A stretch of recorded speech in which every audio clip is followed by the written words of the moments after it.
Bismillahirrahmanirrahim. Apa kabar anak-anak semuanya hari ini? Dan hari ini kita lanjutkan materi kita kemarin tentang pelajaran kita. Nah, hari ini kita khusus membahas dampak dan aturan penggunaan teknologi informasi dan komunikasi. Nah, jangan salah, dampak dan akibat dari penggunaan teknologi ini sangatlah berbahaya. Nah, hari ini kita bahas tentang konsepnya dulu. Pertama, itu teknologi informasi dan komunikasi memiliki dampak dan aturan. Nah, dampaknya terdiri atas dampak positif dan dampak negatif. Seperti halnya uang logam yang mempunyai dua sisi, seperti ada sisi baik dan ada sisi buruk, ada sisi gambar dan ada sisi angka. Dampaknya juga sama, dampak positif dan negatif. Untuk dampak positifnya, contohnya mudah mendapatkan informasi. Ya, misalkan informasi tentang tugas, informasi tentang lowongan kerja itu cepat sekali dapatkan. Dan kemudian dampak positifnya juga bisa buka toko online. Dan sekarang kan ada orang banyak jual online, Shopee dan berbagai macam media, semuanya itu ada toko online. Dan kemudian membuka lapangan pekerja. Dari sini kalau kita butuh karyawan, kita cukup sampaikan informasi kita di media sosial atau di internet, maka dia akan cepat sekali mendapatkannya. Dan kemudian dampak dari negatifnya. Nah, ini dampak negatif apa aja? Terdiri atas dampak negatif ada dua pula, kriminalitas dan kelalaian. Kalau kriminalitas, contohnya penyadapan, seperti kita handphone ngobrol dengan seseorang bisa disadap oleh orang lain. Kemudian cyberphone, ya ini seperti maksudnya ini lebih ke yang negatif ya, seperti situs-situs yang tidak baik untuk anak-anak. Dan kemudian ada virus komputer, malware. Nah, di sini di internet ini juga banyak tersebar virus-virus ya seperti malware, yaitu jika kita klik akan merusak komputer kita atau handphone kita yang terpakai. Dan kemudian ada lagi dampak lainnya itu yang kelalaian, yang mengakibatkan PRSI, kanker mata, penggumpalan darah bisa terjadi ya. Kemudian ada aturannya. Aturan itu terdiri dari undang-undang HAKI dan UAP. UAP ya, nanti itu apa itu UAP, apa itu hakiki nanti akan dibahas pada pertemuan berikutnya. Kita lanjut dulu hari ini. Kemudian dampak teknologi informasi dan komunikasi, dampak positif yang sekarang mungkin antum semuanya dapat melihat dampak positifnya. Utama dari teknologi itu banyak sekali kita ketemukan dan komunikasi. Misalkan kita bisa berbicara dengan orang yang luar jangkauan. Misalnya kita di Indonesia, bisa teman kita ada di Amerika, kita bisa berbicara dengan mereka. Itu dampak positifnya. Kemudian tugas-tugas lain yang tidak ada di buku catatan bisa antum lihat semuanya di internet, tinggal dicari aja. Kalau caranya tidak paham yang disampaikan oleh gurunya, semuanya bisa dilihat di internet. Nah, dan ada banyak lagi ya contoh-contoh dampak positifnya. Kemudian dampak negatif. Dampak negatif pernah kita mendengar istilah cybercrime atau computer crime atau e-crime atau text crime. Istilah tersebut merupakan segala tindakan kriminal yang dilakukan dengan melibatkan langsung teknologi dan informasi dan komunikasi. Dampak negatif ini biasanya melibatkan jaringan komputer atau jaringan telekomunikasi publik. Tindakan yang dapat digolongkan sebagai cybercrime meliputi hal berikut apa dia? Ini dia. Salah satunya yang A adalah unauthorized access atau otorisasi secara ilegal. Nah, illegal interception atau penyadapan informasi. Nah, kemudian ini data interference atau perusakan, penghancuran data-data secara ilegal. Kemudian sistem interference atau mengambil alih kendali sistem secara ilegal. Contohnya, kita punya Facebook kita bisa diambil orang lain. Itu namanya dibajak orang. Inilah dampak-dampak negatifnya. Contoh kasus yang penyalahgunaan teknologi yang lain itu adalah penyadapan telepon.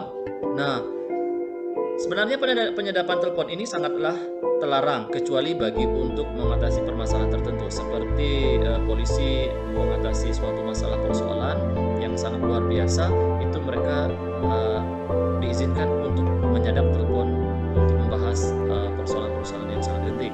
Kemudian pembobolan kartu kredit. Nah, ini sering terjadi nih. Pembobolan kartu kredit itu sudah pernah kita dengar dan sering terjadi pada zaman sekarang pun masih ada ya, pembobolan kartu kredit. Jadi kita punya ATM. Jadi ATM kita tidak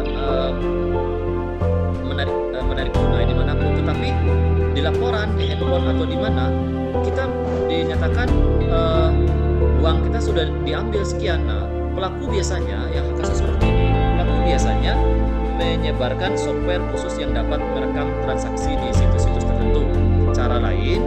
Cara lainnya dengan menyimpan handword khusus yang dapat merekam karakter yang diketikkan melalui keyboard yang ada di BRI. Seperti itu orang-orang yang sifatnya untuk membobol kartu kredit orang lain.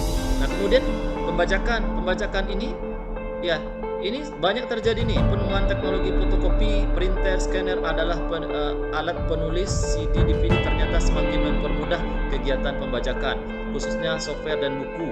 Nah, sekarang kan banyak tuh untuk sebenarnya tidak baik sih kita mengopikan buku karena itu dimungkinkan itu juga termasuk pembajakan, kecuali kalau diizinkan oleh penerbitnya.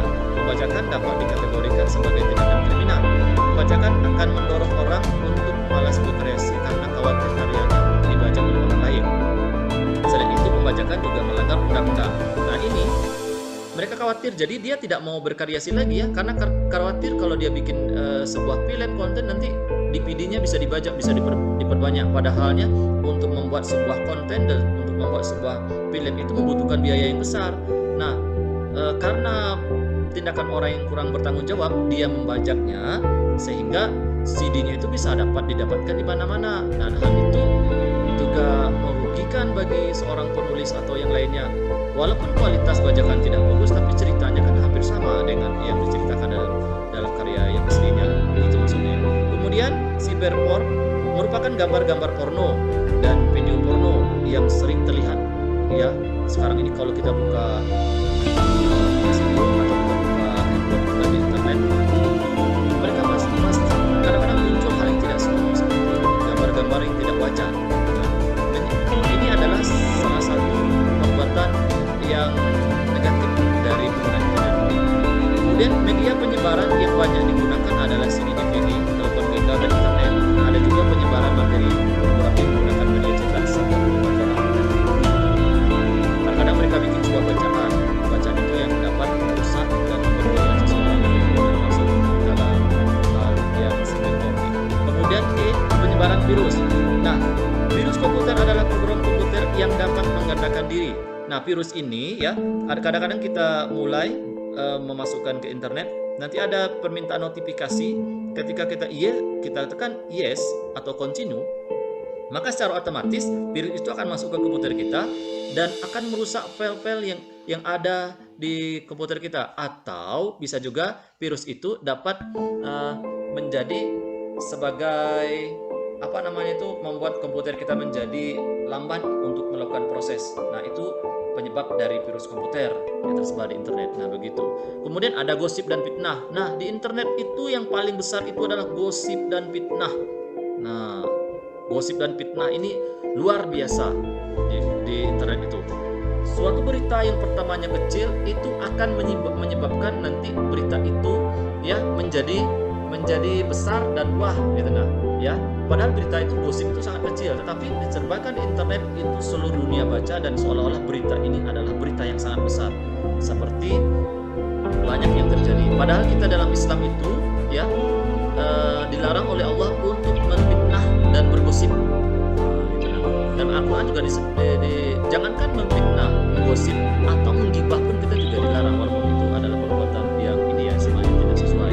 Sudah dijelaskan dalam Al-Quran.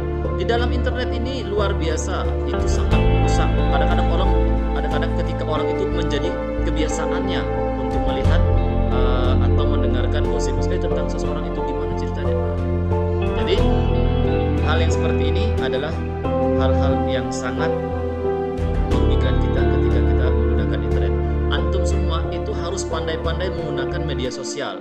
Gunakan media sosial itu sesuai dengan kebutuhan antum. Jangan jadikan media sosial itu adalah sebagai pokok dari kegiatan antum sehari-hari.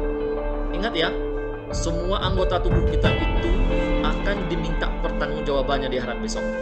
Mata kita akan diminta pertanggungjawabannya, tangan kita akan diminta pertanggungjawabannya, semuanya akan diminta pertanggungjawabannya. Jadi antum semua harus pandai-pandailah menggunakan jasa internet atau media sosial.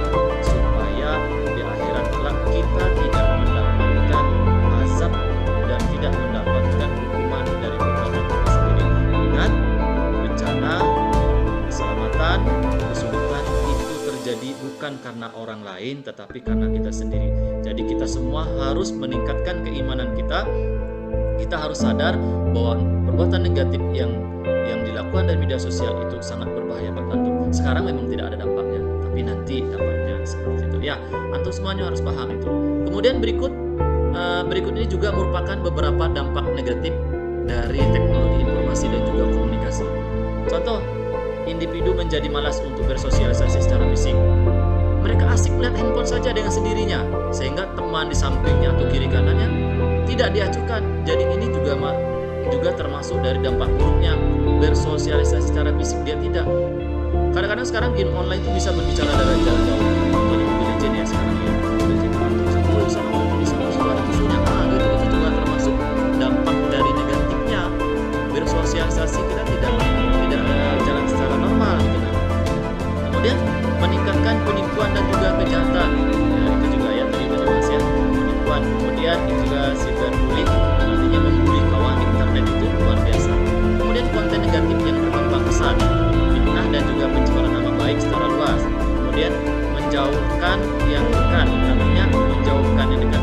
Kita duduk berdua, sedangkan yang satu punya handphone Android, yang satu tidak. Jadi ibarat itu teman ada tapi seolah-olah tidak ada gitu. Nah seperti itu ya, padahal teman di samping itu ada tapi seolah-olah dia tidak ada di samping kita. Nah, seperti itu yang namanya yang menjauhkan yang dekat. Nah, kemudian mengabaikan tugas dan juga pekerjaan, itu juga termasuk. Kita punya tugas tapi nanti tunggu game selesai dulu. Itu dampak buruknya. Kemudian membuang-buang waktu untuk hal yang tidak berguna, ya itu memang juga dampak buruknya.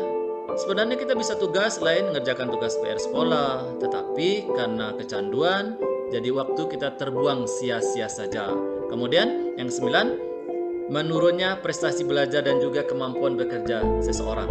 Nah di sini karena motoriknya ini ya, jadi dia kurang mampu untuk bekerja karena dia udah terbiasa, jadi bisa menyebabkan hal-hal yang tidak kita inginkan.